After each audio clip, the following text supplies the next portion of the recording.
अस्सलाम वालेकुम। 1962 के अंदर दुनिया तकरीबन एक जंग के करीब आ चुकी होती है, एक तीसरी बड़ी जंग के करीब आ चुकी होती है, जिस टाइम पे अमेरिकियों को इस बात का पता लगता है कि उनसे 100 मील के फासले पे क्यूबा के अंदर सोवियत यूनियन अपने मिसाइल रखे हुए हैं।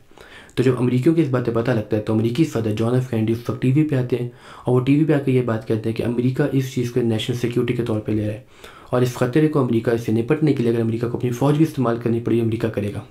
तो इस तमाम के तमाम जो एपिसोड होते हैं, जो मिसाइल पड़े होते हैं सोवियत यूनियन के क्यूबा के अंदर, इसको क्यूबन मिसाइल क्राइसिस के नाम से याद किया जाता है। लेकिन इसके पीछे बहुत बड़ी वजह है कि ऐसा क्यों होता है और पीक पे इसकी क्या होता है और इसके और आफ्टर मार्थ क्या होते हैं, इसका एंड रिजल्ट क्या निकलता है, आइए इसके बारे में बात करते हैं। अब इस तमाम के तमाम क्राइसिस के पीछे जो बैकग्राउंड है वो बहुत इंटरेस्टिंग बैकग्राउंड है और इसके पीछे दो बहुत अहम वजूहत है। पहली वजह ये है कि अमेरिका क्यूबा के अंदर एक इनकलाबी हुकूमत को एक्सेप्ट नहीं करता कि जब इनकलाब के नतीजे में, क्यूबन रेवोल्यूशन के नतीजे में जब फिडेल कास्ट्रो की हुकूमत आती है तो अमेरिका कभी भी उसको एक्सेप्ट नहीं करता और अमेरिका की पूरी कोशिश होती है कि किसी न किसी तरीके से इस हुकूमत को घर भेजा जाए, इसका तख्ता पलटा जाए। तो उस सिलसिले में क्या करता है कि अमेरिका बे ऑफ पिग्स के फील्ड इन्वेजन भी करता है, जिसके नतीजे में अमेरिका को बहुत नुकसान होता है। ऑपरेशन मंगूफ वो शुरू करने की कोशिश करते हैं जिसके अंदर भी अमेरिका को नुकसान होता है, वो अपने मकसद में कामयाब नहीं हो पाते। तो क्यूबा को इन्वेड करने का ख़तरा हमेशा से रहता है। अब क्यूबा इस सिलसिले के अंदर अपनी सिक्योरिटी के लिए क्यूबा सोवियत यूनियन के पास जाता है, जो कि कम्युनिस्ट होने के साथ साथ उनके एक अलायंस बनते हैं सोवियत यूनियन के साथ। तो सोवियत यूनियन के क्यूबा के ऊपर कहीं अमेरिका हमला ना कर दे, इस खतरे को कम करने के लिए अपने मिसाइल्स जो हैं वो क्यूबा के अंदर रखता है। इसकी वजह दूसरी वजह ये है, वो ये कि अमेरिका ने अपने मिसाइल जो थे वो तुर्की और मगरबी यूरोप के अंदर रखे हुए थे, जो कि सोवियत यूनियन से बिल्कुल करीब है। तो सोवियत यूनियन को हमेशा से उनके लिए ख़तरा था कि अमेरिका ने अपने न्यूक्लियर मिसाइल जो है वो इतने करीब उनके बॉर्डर के रखे हुए हैं।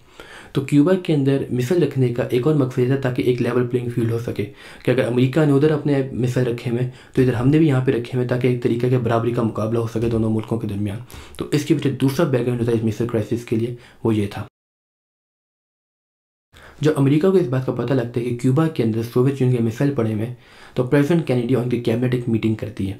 अब मीटिंग के अंदर दो ऑप्शन सामने रखे जाते हैं। पहला ऑप्शन तो ये होता है कि किसी ना किसी तरीके से जाकर क्यूबा के अंदर एक एयर स्ट्राइक की जाए, लेकिन दूसरा ऑप्शन उसके अंदर ये होता है कि एक नेवल ब्लॉकेड लगा दिया जाए क्यूबा का।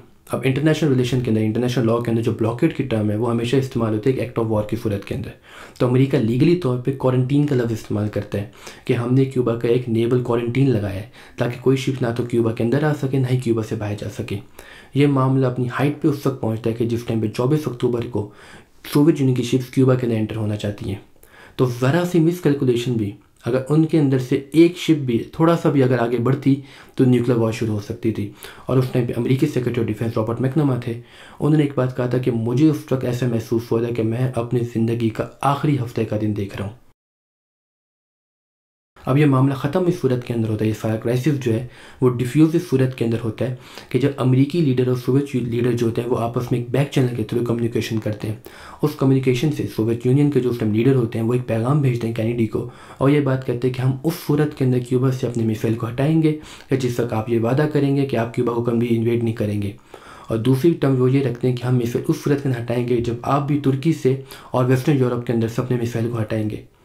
तो जब एक जो यूएस अटॉर्नी जनरल जो उस टाइम रॉबर्ट कैनेडी होते हैं, जो बल्कि जॉन एफ कैनेडी के भाई भी होते हैं, वो पर्सनली ये पैगाम लेके जाते हैं सोवियत एम्बेसडर जो उस टाइम वाशिंगटन के अंदर होते हैं। तो उस सूरत के अंदर ये सारे के सारे जो मिसाइल क्राइसिस होता है ये कम होता है। तो जब शिप्स जो होती हैं, जो सोवियत यूनियन की शिप्स क्यूबा के अंदर एंटर हो रही होती हैं, उनको ऑर्डर मिलता है, वो भी वापस सोवियत यूनियन की तरफ हो जाती हैं। तो इस सूरत के अंदर एक मेजर कोल्ड वॉर क्राइसिस, एक मेजर क्राइसिस जो होता है जिसके अंदर दुनिया तकरीबन एक वर्ल्ड वॉर 3 के करीब आ चुकी होती है, वो ख़त्म हो जाता है। अब तमाम के तमाम क्राइसिस को जो आफ्टर मार्थ होता है उसका रिजल्ट ये निकलता है एक डायरेक्ट कम्युनिकेशन लिंक जो होता है वो इस्टेब्लिश किया जाता है बिटवीन मॉस्को एंड वाशिंगटन, कि ताकि मुस्तकबिल के अंदर किसी भी किस्म का कोई ख़तरा है, वो इस किस्म का अगर कोई क्राइसिस होता है तो उसको रिजॉल्व किया जा सके।